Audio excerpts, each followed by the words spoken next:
Today I want to talk about a grammar topic that creates a lot of confusion for many people who want to learn Italian. And I'm talking about pronominal particles. We have several pronominal particles and they have different usages and functions. They are extremely important in Italian as well as in other languages, and without understanding them, it gets difficult to understand Italian, especially when it's spoken. So let's see them and let's try to understand how they work. We have three types of particles. We call them object particles, indirect pronouns, and reflexive particles. The first type of particles, object particles, are mi, ti, lo, la, ci, vi, and li, le. And they mean me, you, him, her, us, you, and them. And they are used to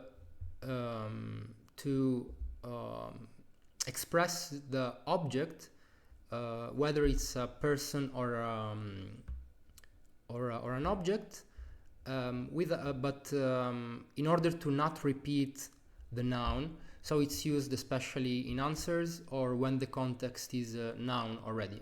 Okay, so let's see this example. Stamattina mi ha chiamato mia zia. Here we have this me, and this me means me, but with the e in English. Okay, so she called me.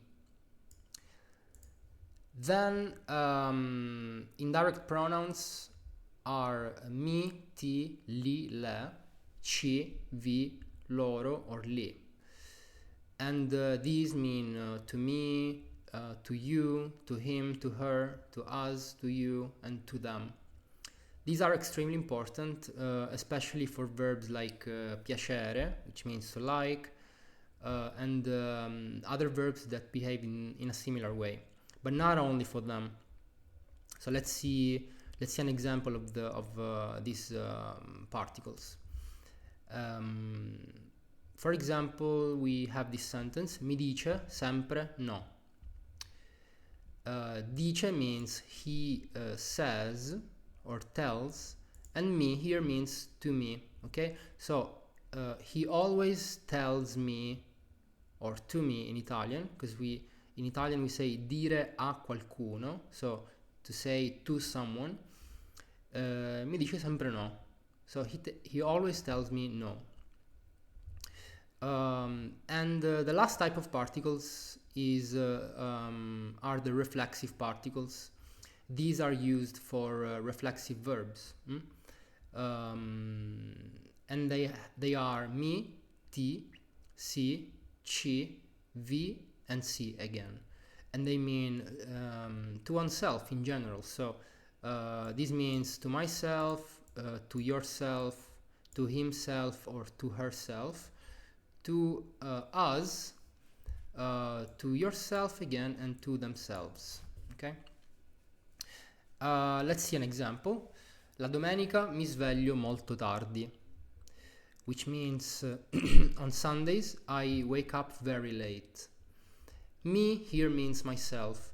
I don't know if you are familiar with reflexive particles, but in Italian we use these particles for some verbs, and they are intended to mean like to myself, to yourself, and so on. So mi sveglio literally means I wake myself up.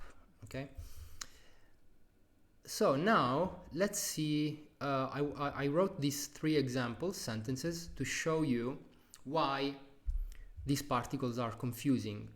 Well, at first glance they all look the same, but they are different. Okay, so this me, and this me are different. They mean different things. I suggest to learn them as a set, and especially to like differentiate them based on the lui and loro, so the third person singular and plural, because they are different. Okay, so that's like a marking to see the differences in the three between the three types. Okay, And now let's see these three examples. Okay, these three examples I'm using in all of them me, but these three me have three different meanings. So let's see, the first example says mi ha invitato al suo compleanno. Mi means me, so this is an object particle and it means he invited me to his birthday. Okay, the second sentence we are using an indirect pronoun. Okay, so mi, which means to me here, mi ha dato una bella notizia, which means he gave me a good news. Here I wrote to in brackets because in English you don't say he gave to me, but in Italian we do. We say dare a qualcuno. Okay, dare, the particle, the verb dare requires the preposition a. And the third example, here we have mi diverto sempre con I miei amici. The verb we are using here is divertirsi. Okay, divertirsi is a reflexive verb, and so it's used in combination with this with the reflexive pronouns. Okay, and here me means myself. So I always, sempre, I always enjoy myself with my friends.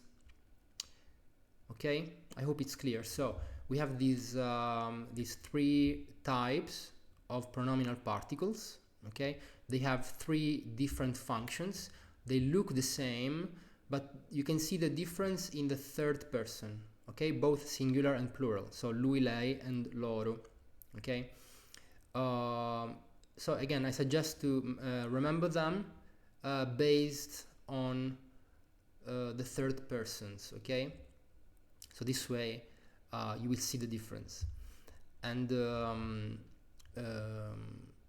I hope it's clear. Okay, so thank you for watching, and I'll see you in the next video.